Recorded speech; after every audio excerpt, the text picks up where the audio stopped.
It is often said, investing is a science of uncertainty and an art of probability.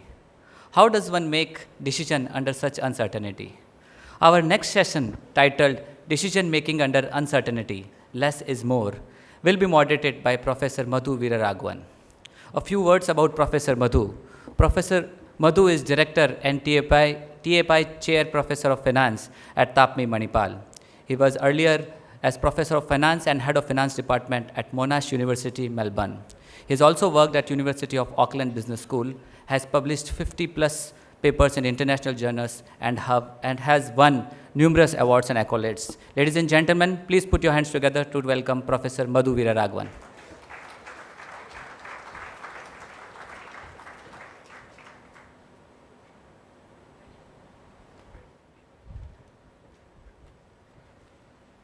Thank you. Good afternoon, everybody. A very happy new year.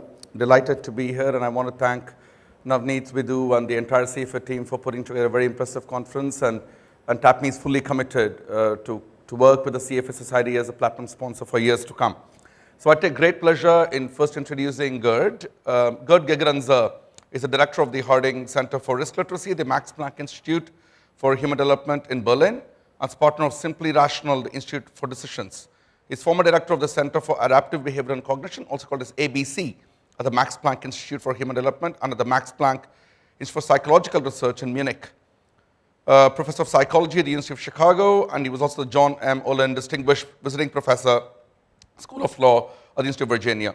In addition, Gerd is a member of the Berlin-Brandenburg Academy of Sciences, the German Academy of Sciences, and honorary member of the American Academy of Arts and Sciences and the American Philosophical Society. He was awarded the honorary doctorate from the University of Basel and the Open Institute of Netherlands, and Sabaton Fellow at the Darden Business School, University of Virginia. He's won numerous awards. His award-winning popular books, Calculated Risks, Gut Feelings, The Intelligence of the Unconscious, and Risk Savvy, How to Make Good Decisions, has been translated in 21 languages. His academic books include Simple Heuristics, That Make Us Smart, Rationality for Mortals, Simply Rational, Bounded Rationality with Reinhard Selten, a Nobel laureate in economics. In Better Doctors, Better Patients, Better Decisions with Samir Gray, Gerd shows how better informed doctors and patients can improve healthcare while reducing costs. Gerd has also trained US federal judges, German physicians, and top managers in decision making and understanding risks and uncertainties. After this event at the CFA Society, TAPMI is also hosting the Max Planck, TAPMI Max Planck Winter School in Bounded Rationality, which is a week-long affair, and Gerd will be with us in Manipal. I want to quickly give you a quick summary of what Gerd is actually going to talk. So I don't want to steal Gerd's thunder, but when I do the moderation, I'm going to play Gerd against a couple of other people. But in Gerd's talk today, he's going to talk about the distinction between risk and uncertainty, which I think is a critical distinction. Not a lot of people do understand. I think that's important to know. He's going to talk about heuristics, and then talk about a research program called the Adaptive Toolbox. And remember, the world is quite dynamic. In the Adaptive Toolbox, he's going to talk about heuristics that we use and what are the building blocks. Then we'll move on to ecological rationality, where we'll talk about what type of environment does heuristics actually work.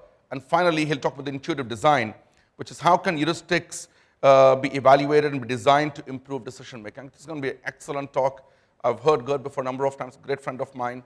Delighted to welcome Gerd. Please join me in welcoming Gerd to the dais. Gerd, it's 12:15. You and I are standing between lunch. So we have to, I'm going to request Gerd to finish in 40 minutes, and then we'll have a Q&A. And I also request each of you to complete the survey if you haven't done so. That'll be very helpful. That's a joint work with Gerd, Kavita Ranganathan, my colleague, and Michelle, who is also part of the Max Planck. So thank you very much, Gerd. All yours. I'll be back in 40 minutes.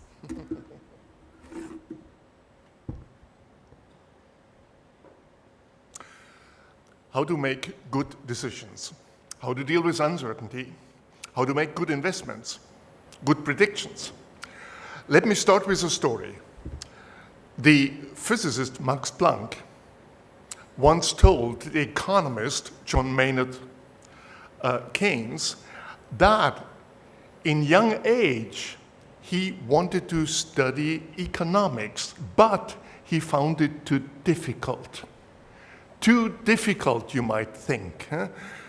Max Planck, the originator of quantum physics, could have mastered the mathematical core of economics in a few days. But Planck didn't mean the mathematics. He meant the psychology. He meant the experience, the mixture from experience, intuition, and facts that are not really always real facts, that you need to handle in order to deal with uncertainty. Yet, few economists and also few theoreticians in finance have addressed what Planck thought economics should be about, but rather preferred to make theories about a world where the assumption is that we could foresee all the future that might happen, including its consequences and its probabilities. Speaking of uncertainty, the first uncertain thing already happened. I would need a little machine in order to be able to actually handle the slides.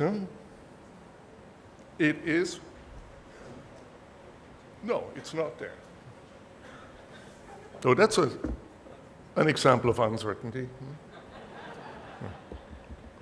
Here we have it, yeah? So I invite you today into our research at the Max Planck Institute on decision-making under uncertainty. That's the topic. And one of the key messages will be that under uncertainty, it pays to make it simple. Less can be more. So let me start with the key distinction between risk and uncertainty. A situation of risk is one where we have perfect knowledge about all of the future states of the world, including their consequences and probability distributions. This is the framework of the economic series from Arrow Debreu and also of the financial series Merton-Markowitz. In that world, it pays to optimize. That means to fine-tune on the past, because the future will be like the past. So if you this evening go into a casino and play roulette, you are in a world of risk. Nothing unexpected can ever happen. All the possible states, the numbers 1 to 36 and the green, you know all of that, you know the probabilities and the consequences. After the last financial crisis, banks have been criticized of playing in a casino. If they only would. As Mervyn King, the former governor of the Bank of England, emphasized, if banks would play in a casino, we could actually calculate the risk weights. But banks play in the real world of uncertainty. So the question is, how to make good decisions under uncertainty? And uncertainty is defined as where you cannot know all the future states or their consequences or the probabilities. And that is most of the time, certainly in finance. The distinction between risk and uncertainty is often attributed to Frank Knight in his 1921 book of Risk, Uncertainty, and Profit. And Knight, among others, made the argument that in a world of risk, you can't make profit. You need uncertainty. But how to deal with uncertainty? If you read Knight's book, there is not much. He tells you, rely on your experience, on your intuition, but he has not much else to say. If you read John Maynard Keynes' general theory about how to deal with uncertainty, what does he tell us? Use your animal instincts. So, which he thinks are the wheels really turning. Be bold and courageous and go into the world. If you read Akerlof and Schiller's book, Animal Spirits, so based on Keynes, now, more than 70 years later, what you find there, you find 5 animal spirits, like confidence or stories. That's a kind of progress, but which they attribute actually, or see as causes of the financial crisis. But it's also a step back, because Akerlof and Schiller think about animal spirits in a negative way. They are the causes of all kinds of things that go wrong, just like behavioral economics and behavioral finance does it. And the key point is that the distinction between risk and uncertainty is not really taken serious, because many of the so-called errors aren't errors at all. It's just a confusion that the entire psychology that people need works under uncertainty, not under risk. And behavioral economics has that confused. So how do we deal in a reasonable way with uncertainty? And I will talk today about one of the key tools. This is called heuristics. Heuristics are simple rules that are robust and do not try to fine-tune in order to make less errors. So you may have heard of the Heuristics and Biases program, which is the opposite what I'm telling you, where heuristics are always used as an explanation that something went wrong. And that would be true in a world of risk, but not in a world of uncertainty. In a world of uncertainty, by definition, one cannot know the optimal route towards good decisions. What I will do today is first start with an example of a heuristic, then introduce the program about studying the adaptive toolbox of heuristics and address the question, when can we show that a certain heuristic will be successful and actually be better than more complex strategies? And finally, I will come back into how one can apply that for better regulation in the finance system. That's the program. Are you ready? Then we'll start. So let me give you an example from sports. Who of you is playing baseball? Hands up. Nobody. Cricket? Yeah. Good. So how does a player know where a fly ball, when the fly ball is coming in, where to run, to catch or stop, depending on the sports thing, the ball? Now, there are 2 theories. One is, it's a complex problem, and we need a complex solution. That's the way finance theory is going. And there's another one. It's a problem under uncertainty, so we need a simple solution. So let's start with the complex solution. So how would a player, an outfielder, catch a ball? Now, the complex solution would be, he probably calculates the trajectory of the ball and runs there where the ball is coming down.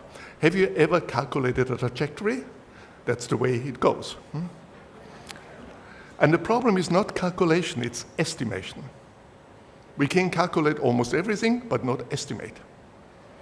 And estimate means, for instance, to estimate alpha here, which is the initial angle which the ball has been thrown or kicked, depending on the sports. And to do this in just short time, it's almost impossible. And those who actually calculate trajectories among you know that I made a very simple version of this. There is no spin and no wind. But how else could one make a good decision except calculating the trajectory? Experiments with professionals show that they don't calculate trajectories, but use simple heuristics. And I'll show you the simplest one that works if the ball is already high up in the air. So it has 3 components: Fix your gaze on the ball, start running, and then adjust your running speed so that the angle of gaze remains constant. Here is a player who does exactly that. Watch how the player is running so that the angle of gaze always remains constant. And what happens then? He's exactly there where the ball is coming down. Do you want to see it again? The important point is that the player can ignore all the information in the equation, and including the information I left out, and focuses only on a single variable, the angle of gaze. This is what a heuristic is about. It's the art of finding the one or two or three important variables that are powerful and ignore all the rest. Clear? So if you have a dog at home and throw a frisbee, and you watch your dog, you will notice that the dog is not trying to calculate the trajectory. But it is running in a way to keep the optical angle constant, and then it will reach the ball. In our research, we use the behavior of experienced professionals and use their intuitive judgments and analyze what are the heuristics that they are using. And players use that heuristic mostly unconscious. So ask a cricket player or a soccer player how they do what they know so well. Most of them cannot explain it. That's intuition. Yeah? But that doesn't mean that intuition is bad. So we use in this research these heuristics and teach them to professionals so they can make better decisions. Here is an example. You may remember the miracle of the Hudson River. So a plane took off in LaGuardia Airport in New York, and a few minutes later, something totally unexpected happened. A flock of Canadian geese collided with the plane, and jet planes are constructed in a way so that they can digest birds, but not Canadian geese. They are too fat.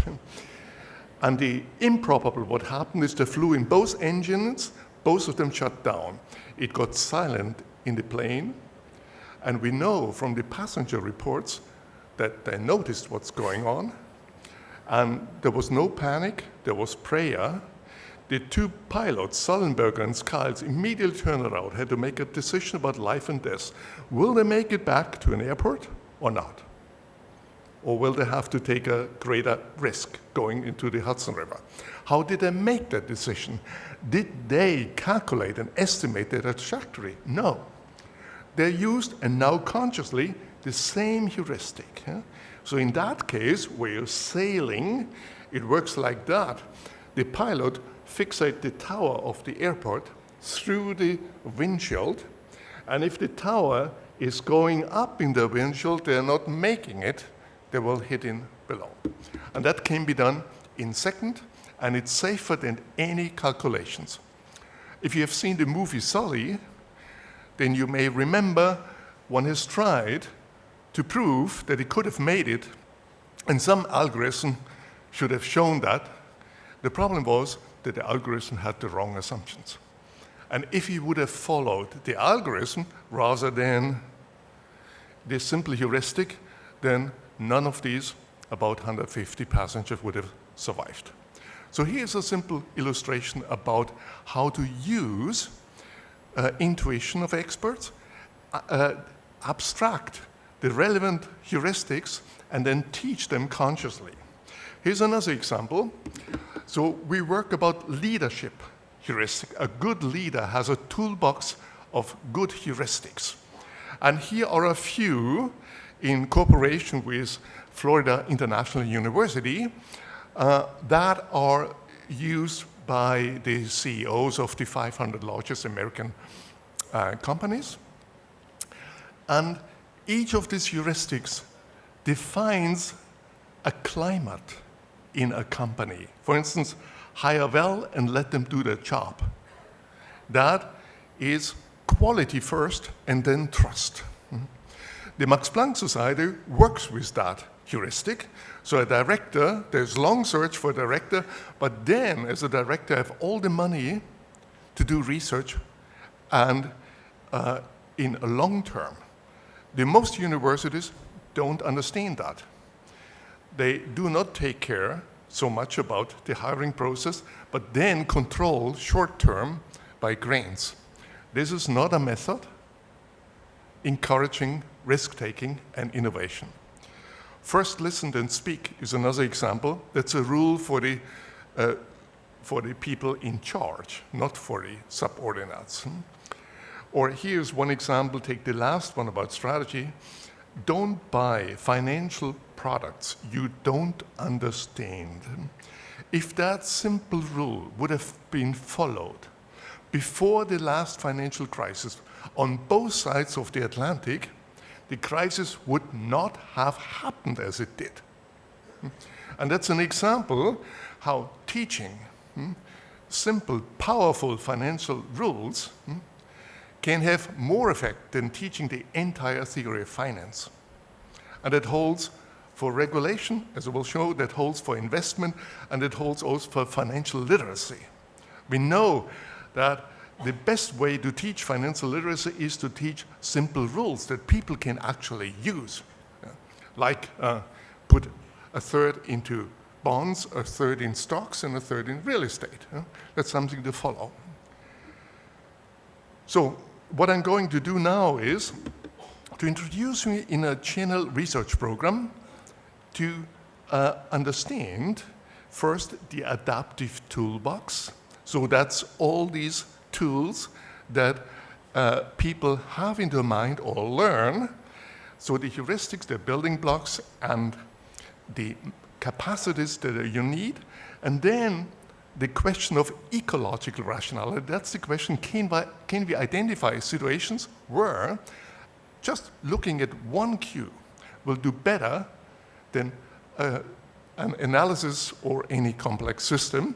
And finally, how to use all that in order to design systems that experts can understand as opposed to, say, neural networks, and who are actually as effective than, say, the most powerful machine learning techniques.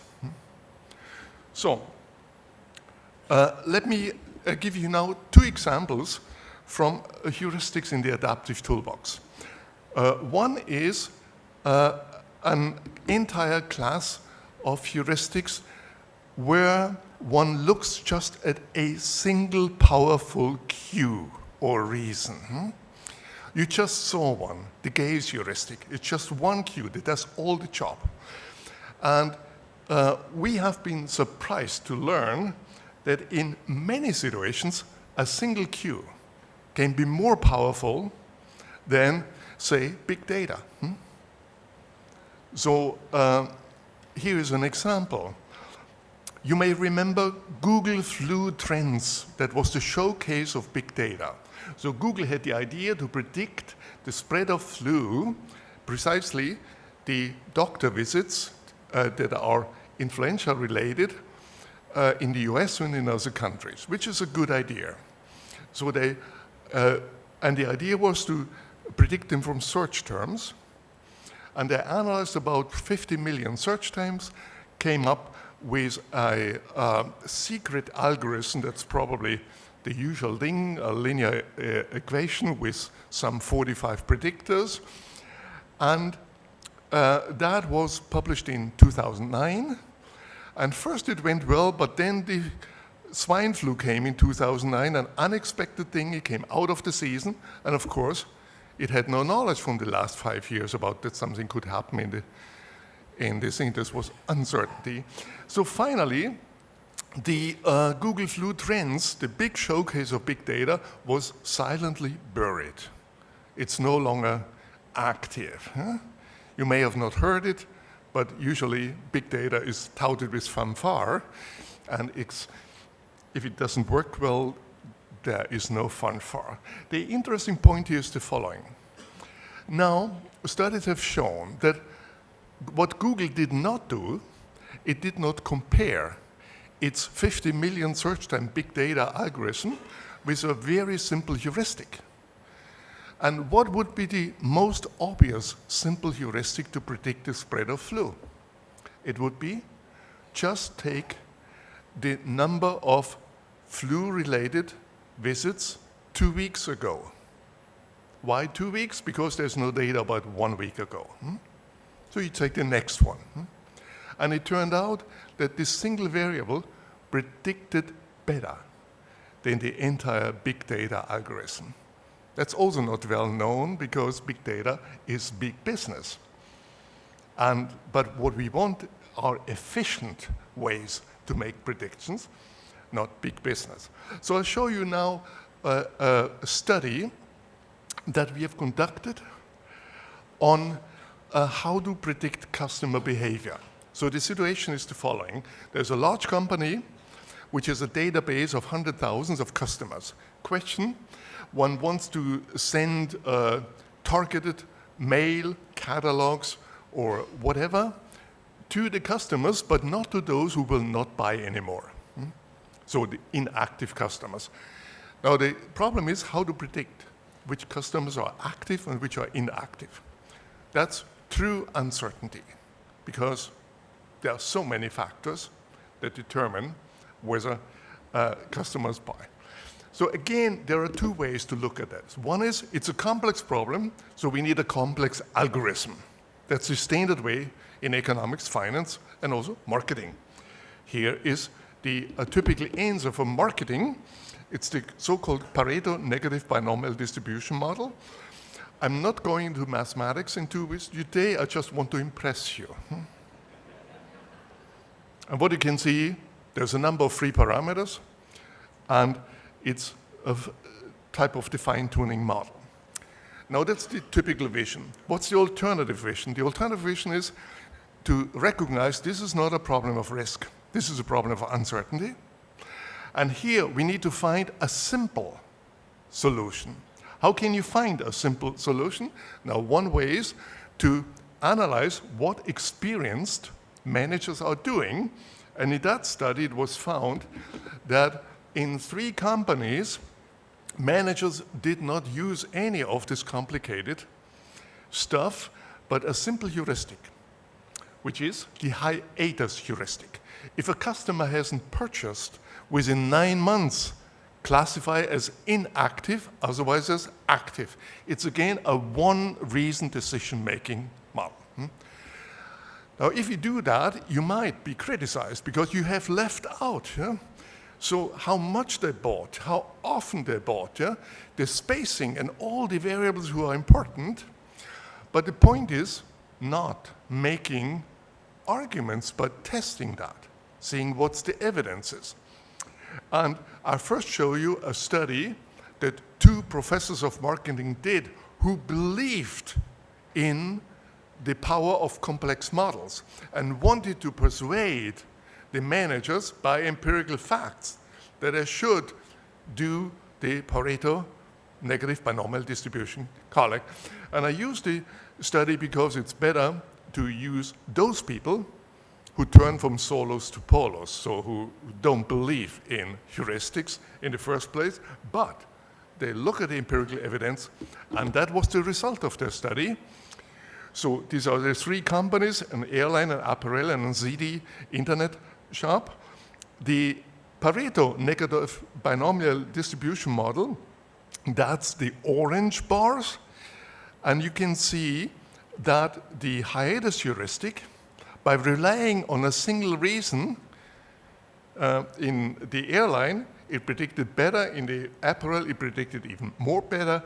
And in the CD now, it just predicted equally well actual customer behavior. And in this case, it just saves you all the time and computation that you need in order to do this model. What you see here is a less is more effect, which is defined that by using only a subset of the information, you do better under uncertainty than using more of that. So the Pareto negative binomial distribution model has all the information the hiatus heuristic has and more. And that's why it does worse. And I will explain in a minute exactly why this is. Now, that study then has, you could object, no, that's only 3 companies, yeah? And maybe something very strange and unusual. So we counted these and looked at 24 companies and also on 36 additional problems of the same kind outside of customer behavior. So these are all repeat predictions. So something had once bought, will he buy another time? Yeah? And you can get the same situations by a tornado has hit in a region. Yeah? Will it hit? What's the chance that it hits again? So in this way. I'll first show you the results. On the left side is customer prediction, purchase prediction in the same way. You see this is now averaged across 24 companies. The orange bar is the Pareto negative binomial distribution model. We have tested another one of these stochastic customer models. That's the gray one. It's even worse. Now then, we have tested the most powerful machine learning algorithms, so including logistic regression and random forests. So random forest is one of the top things, and I'm not going to explain that here. But what you see is just relying on a simple heuristic, yeah, on average outperforms even random forests. And on the right side, here are problems from healthcare. They're all repeat predictions. So a patient, whether a patient will visit again, will be admitted again to a hospital, yeah? Or some weather events, sports events, will a team that won the national basketball win again, will there be another terrorist attacks? And you see the same model, and once again, relying on just one reason, hiatus, yeah, leads to better prediction than relying on many, many more reasons. Huh? And I'll just show this you and let this sink into your brain and help you to, as a correction against the usual kind of story that you're being told, that big data is always better, complex things are always better. No. And we need to exactly find the ways when is more better and when not. And we'll get to this. So here is one answer to that. So we can easily prove if this condition holds, dominant Q, then there's no way that any complex model will actually predict better than a model that goes just with one reason. And you can intuitively understand that if the additional contribution of all further Q to the first one, and the sum is smaller than what the first one adds, and here's an example here, then there's no way to find a complex model that can actually outperform a single Q model. To study these, I post here 3 important methodological principles. I do that. They may be, for many of you, they may be self-evident, but at least in the social sciences, including economics and finance, they are not. So if you want to test good decision-making strategies, you need formal models of heuristics. So the heuristics and bias program had mainly words, yeah? Like availability and representativeness, and you cannot test them, yeah? And they're used typically after the fact, yeah? Or labels as system 1. Second, you need competitive testing. So here, to test the hiatus heuristic against a number of competitors and the best ones. And finally, you need tests of prediction, not of fitting. Yeah? Much in economics is still data fitting. That means with data fitting, you always win if you have a more complex model with more free parameters. Yeah? That's evident. You don't even have to do anything about that. Yeah? So these are just a reminder that we need to stick to the scientific principles and also how often they're being violated in order to make claims. So the second example is a very different type of heuristic, 1/n. So the question is, you have a certain amount of money, you want to allocate it to n assets, and the question is, how much to which one?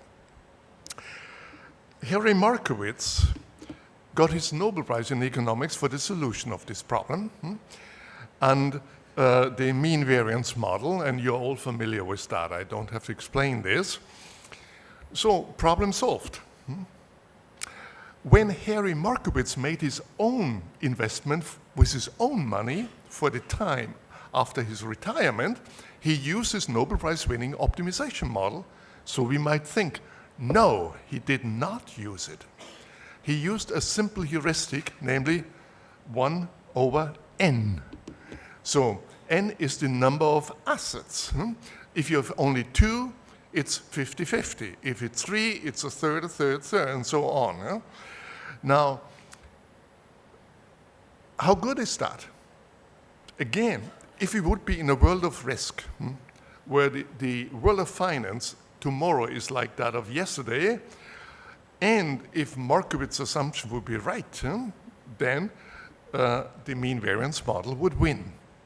But we are in a world of uncertainty. And there is, for instance, one study that had looked at 7 investment problems. One of them is how to invest in 10 US industry funds. And for mean variance, they had about 10 years of data. And to calculate and estimate its weights, with 1/n, you're done immediately. What was the result? In 6 of the 7 tests, 1/n made more money according to standard criteria like Sharpe ratio than the complex Nobel Prize winning method.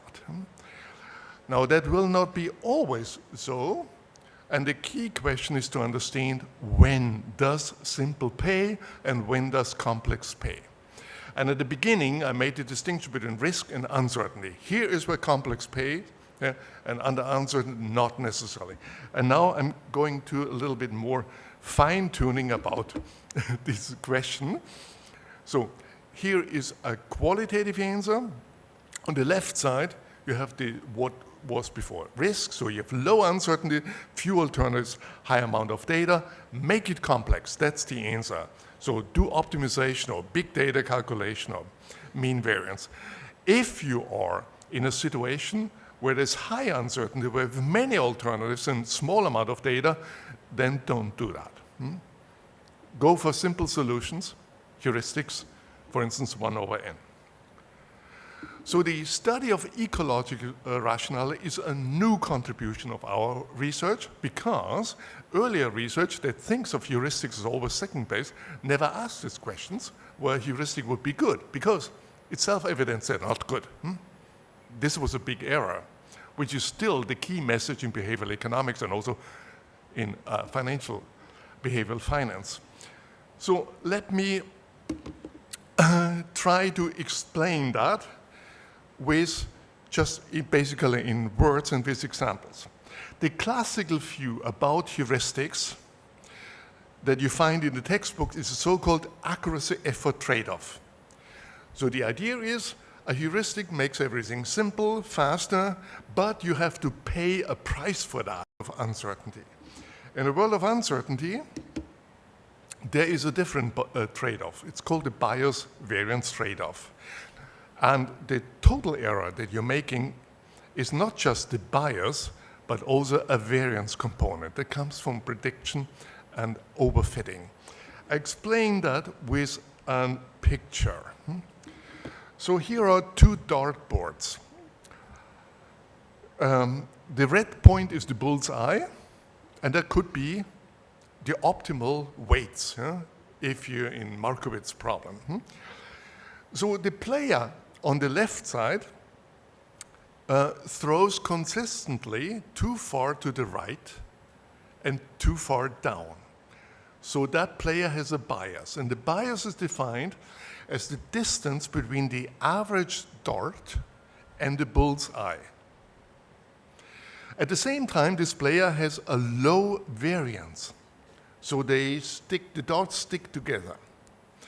On the right side, this player has zero bias, the ideal player, but large variance.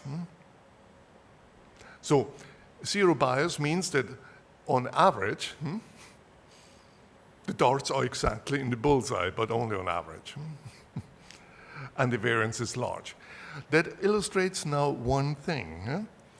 In order, if you make predictions, what counts is not just your bias, but also your variance. And actually, there's usually a trade-off between bias and variance, and meaning that if you make a model more complex by adding more free parameters, so you go, say, from expected utility theory to prospect theory, then you may reduce your bias, but you increase your variance. Yeah? If on the other side, you make it simple, say, Markowitz, you change Markowitz model into 1 over n, and 1 over n has zero free parameter, then you have probably a larger bias, but your variance is 0. And 1 over n is a heuristic that ignores all data. It is the opposite of big data. It is zero data. And this is why it does so well. So that's a way to understand that. I'll explain that with another example. Here you have the average temperature in London, the daily temperatures, there's 365 points. But it could be any financial index. What do you think about it? So what you want to know, is there a function, an underlying function, so that I can understand that? And what you see here, there are two polynomials. One is a polynomial of 3rd degree, that's the green line, and one of 12th degree. That's the red line. So a polynomial of 1st degree would be a line. That wouldn't be a good model of temperature in London. And so first question, which of these two models fits the data better by the usual way of least squares? What do you think? The 3-degree polynomial or the 12th-degree polynomial? Which is a better fit? The 12th, of course, yeah? And so in general, the more complex you make this model, the better the fit is. So if you just think for a moment, if you have a polynomial of degree 364, then you have a perfect fit. You can throw it through every of these points. But that's not what science is about. We want prediction, not fitting, data fitting. So what you see here is the error on the y-axis. So low is good. And the degree of complexity in terms of polynomials. And you can see the more complex the polynomial, the lower the error in fitting. So fitting is hindsight. Now you make the following. You take these models and predict next year's performance. Or you take a subsample and predict the entire year's performance. It doesn't matter very much. So you make predictions. Question, how does that curve look like if you make predictions? First, is it above the red curve or below the red curve? So above means more error. Below means less error. What do you think if you make predictions of next year's? Above, yeah. And if you're socially intelligent, you saw this immediately because I left more space above there. But the real question is, what's the shape of this curve? Is it also monotonically going down, meaning that the more complex your model is, the better your predictions? Or does it have a different shape? What's your intuition? Here it is. It's U-shaped. And that's a typical result. That means Einstein once said, make everything as simple as possible, but not too simple. That's exactly what you see here. Huh? So the brilliant model, the 12th degree polynomial, is now the worst one.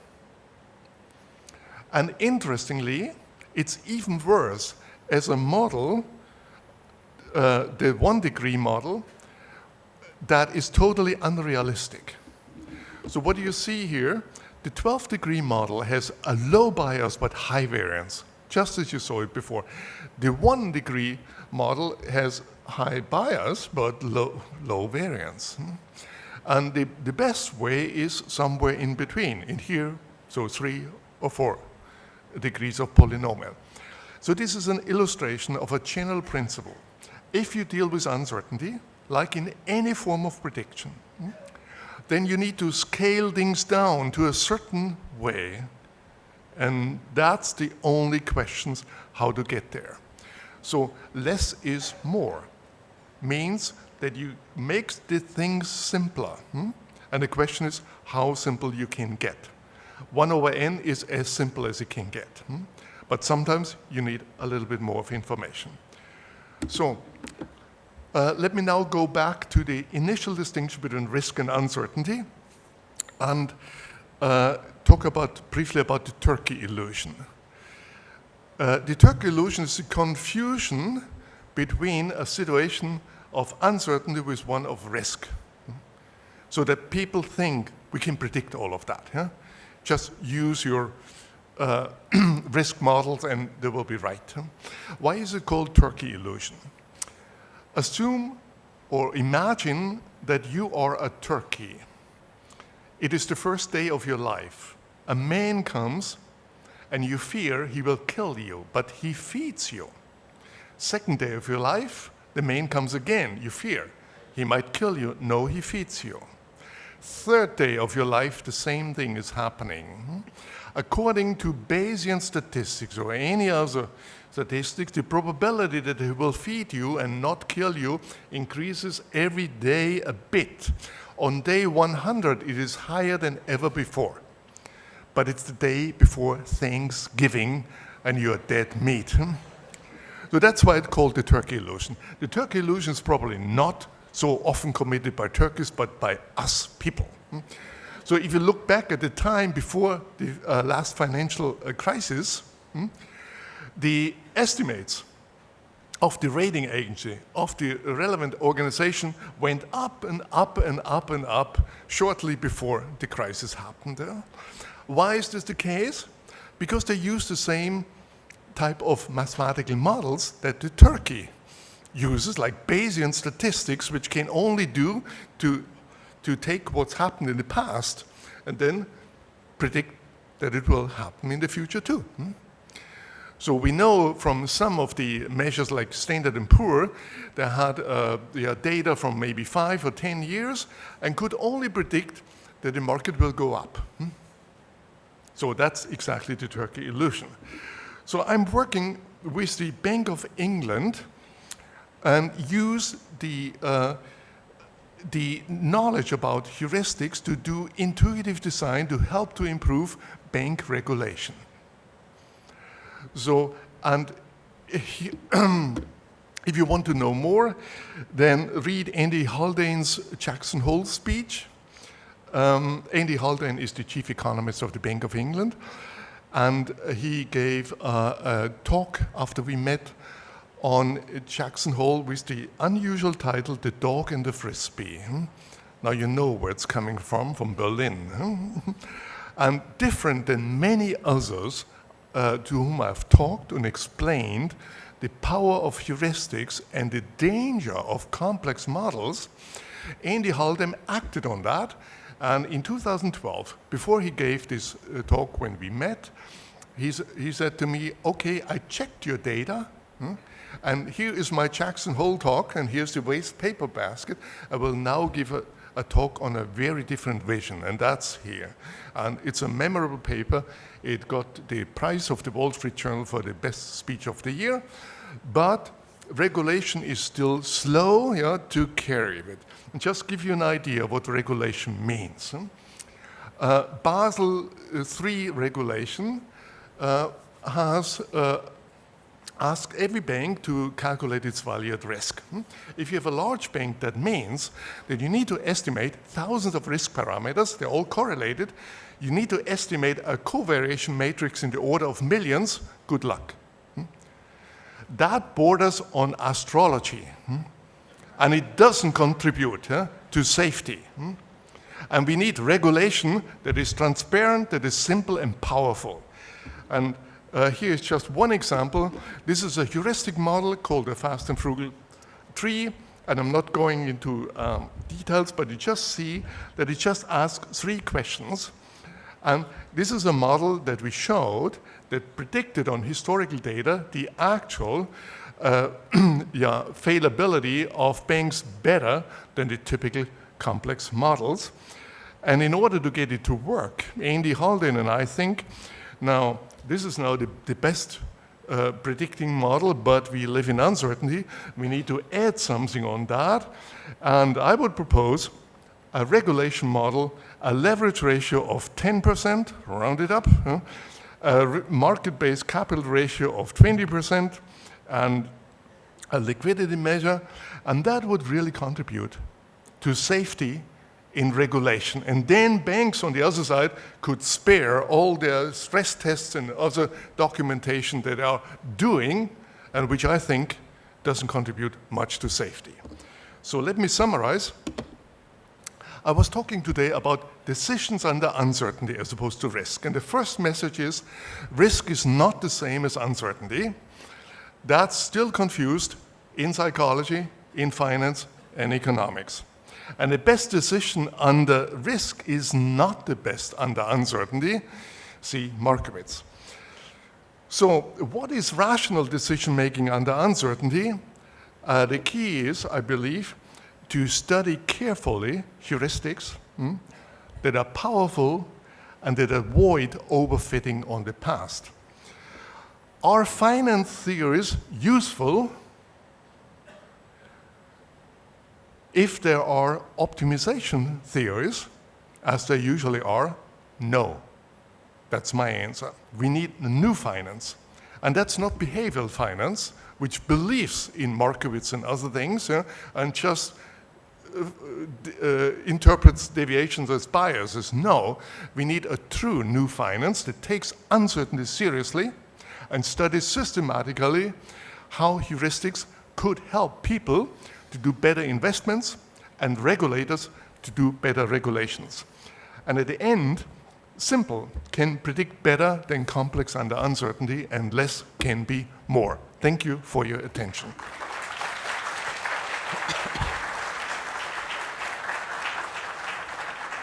Thank you, Gerd. Let's see if the microphone is on. Hello? Okay.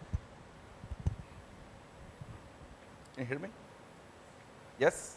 Okay. Good, thank you very much. One of the advantages of being a moderator is you can ask the first couple of questions. So I want to kick off, and hopefully there'll be more questions coming around from the audience. So I want to go back to the main variance framework, Harry Markowitz. And as a die-hard finance prof, a few academics around the room and a lot of practitioners as well. So we tend to use the main variance framework. And it's shown the equality heuristic, that's the 1 by n rule. You can pick up any fin book of your choice, and you wouldn't find anything other than main variance framework, right? So every finance professor swears by it. That's how it's taught to the students. Are you now suggesting that we move away from Harry Markowitz, William Sharpe, and then use the 1 by n endorsements come from Markowitz himself? How would you say to people like me to look at the curriculum of finance differently after your talk today? I think first you need a lot of courage to think differently, and also You need an evidence-based finance that doesn't look for authorities, but for evidence. Yes. If you have the two things, courage and evidence, you're a step forward. And then, of course, it would be easy to study more carefully when 1 over n is likely to succeed and when not. And there may be other things. And there may be more than what I briefly showed here. Right. So give you an example. A few years ago, I gave a keynote to Morningstar. And among others, presented more evidence to 1 over n that I did here. Then there was a discussion afterwards. And there was a huge audience, all the customers, and they had two of the top German investors there. And the moderator said to the first one, you are known for doing very complex investments. Professor Gigerenzer just showed that's probably not what he should do. What do you say now? So everyone was waiting whose blood is being shed here. and he said, oh, I often do 1 over n, yeah? Where the moderator said, you never said that before. After the event, the head of investment of AXA came to me and said, I will test what you said. And 2 weeks later, he arrived in my office with his computer specialist and said, we have now looked at all our investments since 1969 and did 1 over n and recalculated everything again and did some kind of rebalancing you have to do. And we know now we would have made more money. Exactly. He hadn't exactly understood when you should rebalance, and that, I think, is unknown to the present day. But then he said, yeah, okay, let's do a fund, but how should I explain this to my customers? They might say, I can do that. And the point is, there are a number of questions that are open, like rebalancing, and what exactly is the unit of 1 over n, individual stocks or groups and so on. There are lots of questions, but then they need to be addressed by the new finance. In fact, the paper that you cited, Raman Uppal's paper, the Review of Financial Studies paper, they do a very complex, comprehensive analysis. And they show that the 1 over n rule does not actually beat any of the complex mechanisms that they've used in the paper. And this paper is published in the top finance journal. And yet I find it quite difficult to comprehend that the textbooks, the finance textbooks, don't seem to bring this. And if they do bring it, it's sort of footnoted, right? This bulk of the chapter is devoted to Markowitz, and quite rightly, probably because of the Nobel Prize. So I think you're right. The courage needs to be there for the academic community also to be able to incorporate this into their own curriculum. I want to move a little bit to, I want to play you up against Mr. Before Hanuman. you play me out, but you could write that book. Yeah. A new text. It's a very good thought. Maybe we'll do it together. So I want to play you up a little bit against Mrs. Hanuman-Tversky. One of the things they said in the Think Fast and Slow book, which if you've read, it's a great book. If you haven't read, it's a brilliant book to pick up. They said that people are intuitive grammarians. A child at the age of 4 effortlessly knows how to use grammar, despite the fact that he does not know the rules of grammar exist. In your view, do we have, as human beings, do we have similar feeling for statistics? Are we so intuitively? Yeah. So the Kahneman-Tversky line is, yes, we are intuitive grammarians, but not intuitive statisticians. Yeah? That's basically, yeah. Now, so here, in psychology, what we know since many years is that if it's about basic units like frequency, people are amazingly good. You won't find this in Kahneman and Tversky. But this is the standard line in psychology. So for instance, estimates of the number of letters and such thing, they are to the point. And people do this more or less automatically. So there are many of variables where people are good. How Kahneman and Tversky get people to fail from that, and I should also say, before they started in 1970, there are articles in psychology, the common consensus was people are good intuitive statisticians. Kahneman and Tversky managed to picture a different view by no longer, for instance, studying how people process frequencies, but probabilities. So they changed into written text. So you had a text like where there are some conditional probabilities and then you failed. No wonder, because there's no training on that. So you need to change the real experience into textbook problems in order to get these effects that I have. And we have shown in many situations that you can undo these so-called biases the moment you present the information in a way that people usually get it in frequencies. The other thing that's always surprised me between yourself and Hanuman Tversky on one side and Gerd Gigerenzer on the other side is that their argument is that the human brain sort of deviates from the ideal reasoning and we make systematic mistakes and we're not all that rational. But you say that we are not irrational. I mean, our brain is not biased. No. Have I got you right or no? You just look at your own brain. Huh? I mean, if we would like Kahneman wants us to be, you would be all kind of idiots sitting around, and running from Wikipedia is 175 cognitive illusions. So that's not how people are. We have an amazing brain, and there's no artificial system can ever come close. So the trick is that so Kahneman and Tversky never really did with uncertainty. They called their book Judgment on Uncertainty, but it's judgment on the risk. And so they confuse everything that you need under uncertainty as something second best or wrong. And also, in all their problems, they know exactly what the right answer is. This is not uncertainty. They always know what's right. And I just add here, and you can read about that, we have shown and others have shown that many of their problems are just in part based on faulty thinking on part of Kahneman and Tversky. So the last thing that has been shown is the so-called hot hand fallacy. Have you heard of that? So they accuse basketball coaches to believe in that players would be hot, that maybe for a certain period actually doing better. And they had analyzed the statistics and found that there is no hot hand fallacy. Joshua Miller has now published a paper in Econometrica showing that it's Kahneman's, it is a paper by Tversky's error. They made a statistical error. It's not the coach's error. And there are many of that. So what are your views on rationality? Because in the sort of conclusion chapter of Thinking Fast and Slow, they talk about, rationality is logical coherence. You play the econs versus humans, and econs are rational, humans are not. So you have a view on rationality in itself? Yes. So the standard view on rationality in economics is consistency. So there's the axioms, and then but if you read from Neumann and Morgenstein, they never thought that this means rationality in the everyday sense. But what is that? It is basically number theory. You prove the assumptions you need to have a line. That's not necessary. For lexicographic strategies like the last one, tree that you saw, you can't map that in a line. But who cares?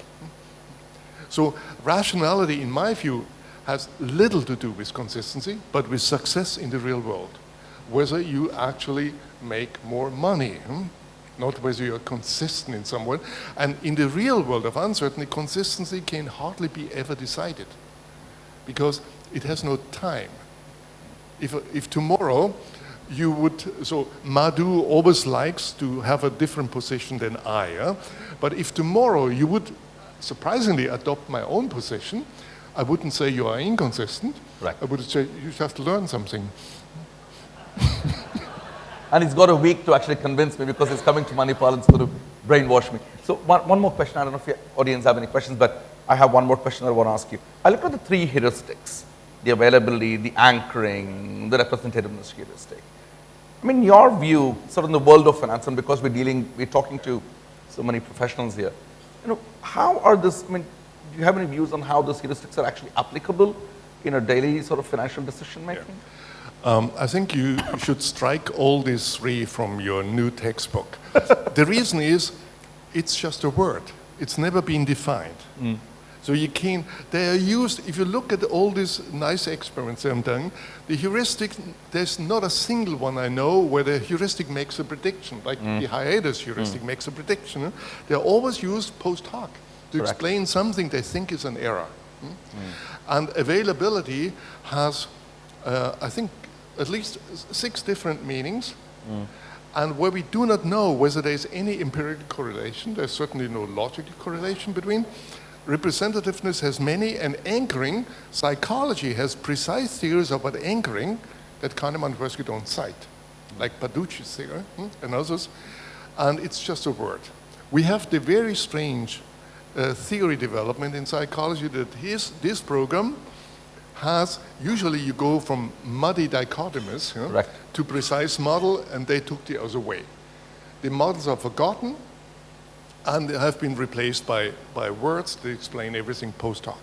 And the finance book, I think it seems to be the problem in behavioral finance. For example, ever since Kahneman won the 2002 Nobel, time is up, so one final point, very quickly. So the point about this lack of theory, for example, in the traditional work of Sharpe and Ross, this extensive theory building. But there isn't a lot of theory building in this behavioral finance as a discipline, right? And that seems to be a real problem, unlike in psychology, of course. Right, it's a real problem. And we need precise theories about heuristics that can be tested, where you can show, and we also need a theory about that takes uncertainty serious and doesn't pretend we always know the right answer. And also a theory about prediction that critically tests and takes care of what's known in machine learning, and I don't think that Danny knows about machine learning. I know he reads my articles, I send him them all the time, and he is willing, but there's an entire community who just sticks to this message about availability, and then the biases and so on, and doesn't even dare to think. Gerd, thank you so much. I know we're running out of time, but I don't know, audience, if you realize, Gerd Gigerenzer could be the next Nobel winner for the profound work that she has done. And it is an absolute honor for us to have you here. And I want to thank the CFA Society India for putting up a great show. And we're going to welcome Gerd and several of you who've signed up to come to the Bounded Rationality Winter School that we're hosting from Monday. So Gerd, we are traveling together back tomorrow. We will have a lot more chat about Hanuman, Tversky and you. Thank you and have a good lunch. And please do complete the survey. It's a kind request.